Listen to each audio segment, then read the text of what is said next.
Types of എറേഴ്സിനെ കുറിച്ചിട്ടാണ് നമ്മൾ discuss ചെയ്യുന്നത്. അപ്പോൾ പ്രധാനമായിട്ടും 2 ടൈപ്പ് ഓഫ് എററാണ് വരുന്നത്. ടൈപ്പ് 1 എററും ഉണ്ടായിരിക്കും, അതുപോലെ ടൈപ്പ് 2 എറേഴ്സും ഉണ്ടായിരിക്കും. അപ്പോൾ ഇത്രയാണ് 2 പ്രധാനപ്പെട്ട എറേഴ്സ് എന്ന് പറയുന്നത്. ശ്രദ്ധിക്കുക, in any test of hypothesis the 4 possible decisions, ഏതൊരു ടെസ്റ്റിംഗ് ഹൈപ്പോത്തസിസ് ആയിക്കോട്ടെ അവിടെ പ്രധാനമായിട്ടും 4 ഡിസിഷൻസ് ആയിരിക്കും ഉണ്ടായിരിക്കുക. അതിൽ ഫസ്റ്റ് ഡിസിഷനാണ് accepting H0 when it is true. അപ്പോൾ H0 എന്ന് പറഞ്ഞാൽ എന്താണ്? നൾ ഹൈപ്പോത്തസിസ് എന്നാണ്. അപ്പോൾ എന്ത് ചെയ്യാണ്? ഒരു നൾ ഹൈപ്പോത്തസിസ് നമ്മൾ എന്ത് ചെയ്യുക? ആക്സെപ്റ്റ് ചെയ്യുകയാണ്. അത് ശരിയാവുമ്പോൾ ആക്സെപ്റ്റ് ചെയ്യുക. അതെന്താണ്? ശരിയായിട്ടുള്ളൊരു ഡിസിഷനാണ്. സെക്കൻഡ് ഡിസിഷനാണ് rejecting null hypothesis when it is false. നമ്മൾ എന്ത് ചെയ്യുക? സ്റ്റേറ്റ്മെൻറ്റ് സെറ്റ് ചെയ്തത് എന്ത് ചെയ്യുക? ഫോൾസ് ആണെന്ന് കണ്ടുപിടിച്ചിട്ട് ആ ഹൈപ്പോത്തസിസ് നമ്മൾ എന്ത് ചെയ്തു? റിജക്റ്റ് ചെയ്തു. ആ ഡിസിഷനും എന്ത് തന്നെയാണ്? കറക്റ്റ് തന്നെയാണ്. തേർഡ് പോസിബിലിറ്റി എന്ന് പറയുന്നത് rejecting null hypothesis when it is true എന്ന് വെച്ചിട്ടുണ്ടെങ്കിൽ എന്ത് ചെയ്യാണ്?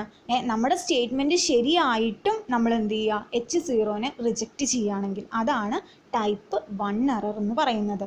നാലാമത്തെ കേസാണ് accepting H0 when it is false. നമ്മൾ എന്ത് ചെയ്യുകയാണ്?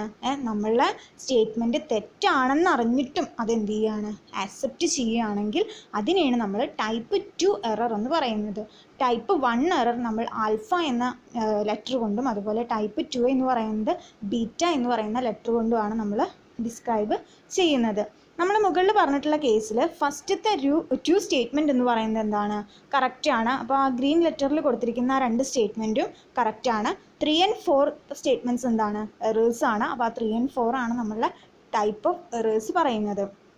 അതിൽ H0നെ റിജക്റ്റ് ചെയ്യുകയാണ്. ശരിയായിട്ടും നമ്മൾ സ്റ്റേറ്റ്മെൻറ്റ് ശരിയായിട്ടും നമ്മൾ നൾ ഹൈപ്പോത്തസിസ് റിജക്റ്റ് ചെയ്യുകയാണെങ്കിൽ ടൈപ്പ് 1 എററെന്നും, നമ്മൾ സ്റ്റേറ്റ്മെൻറ്റ് തെറ്റായിട്ടും നമ്മൾ എന്ത് ചെയ്യുകയാണ്? നൾ ഹൈപ്പോത്തസിസ് ആക്സെപ്റ്റ് ചെയ്യുകയാണെങ്കിൽ അതിന് ടൈപ്പ് 2 എറർ എന്നും പറയുന്നു. അതാണ് rejecting H0 when it is true is a type 1 error, accepting H0 when it is false is a type 2 error. അപ്പോൾ ഇത്രയാണ് പ്രധാനപ്പെട്ട ടൈപ്സ് ഓഫ് എറേഴ്സിൽ വരുന്നത്. അപ്പോൾ ഇത് ഇമ്പോർട്ടൻ്റ് ആയിട്ടുള്ളൊരു ടോപ്പിക്കാണ്.